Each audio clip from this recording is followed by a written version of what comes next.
Фестиваль боевых искусств собрал в одном месте десятки молодых спортсменов. Для них это не просто соревнование, а возможность проявить силу, характер и отдать дань уважения памяти героям Великой Отечественной войны.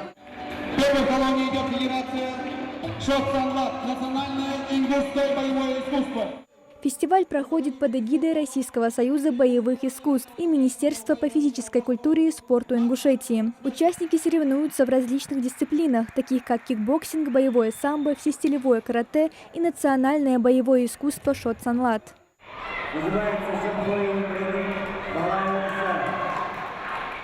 В рамках фестиваля в Ингушетии собрались не только местные спортсмены, но и представители других регионов России. Среди них Турал Гасанов, занимающийся национальным боевым искусством «Шот-Санлат». Он поделился своими впечатлениями о теплом приеме в республике.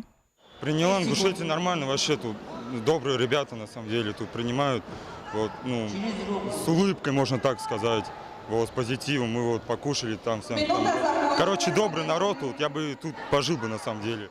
Официальную часть фестиваля открыли с приветственного слова главы Ингушетии Махмуда Али Калиматова. Его зачитал первый заместитель председателя правительства региона Магомед Евлоев. Сегодня в Ингушетии, как и в каждом субъекте Российской Федерации, создается передовая спортивная инфраструктура, обеспечивающая лучшие условия для занятий физической культурой и спортом.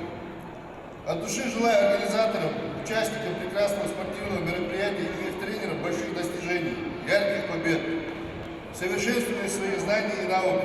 Министр по физической культуре и спорту Ингушетии Руслан Белхароев отметил значимость подобных мероприятий для региона, подчеркнув их вклад в развитие физической культуры. Такие соревнования для нас, для нашей республики, это очень большое развитие для нашего спорта в регионе, для нашей молодежи. Мы будем чаще проводить такие мероприятия. Спортсмены из разных уголков страны продолжают бороться за призовые места. Конкуренция серьезная, каждый участник стремится показать максимум своих возможностей.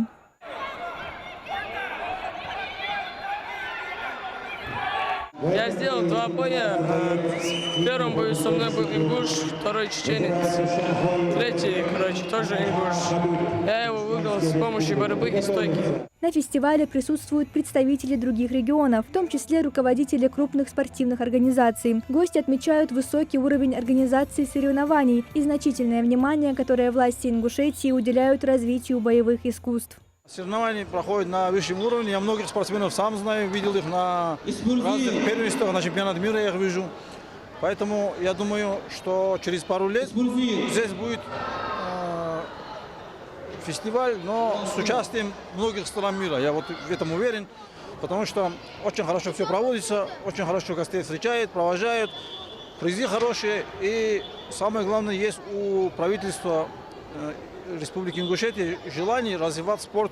Фестиваль боевых искусств не только объединил спортсменов из разных регионов, но и стал важным шагом в развитии спортивного движения в республике. Марьям Бата, Султан Магушков, Магаз 24.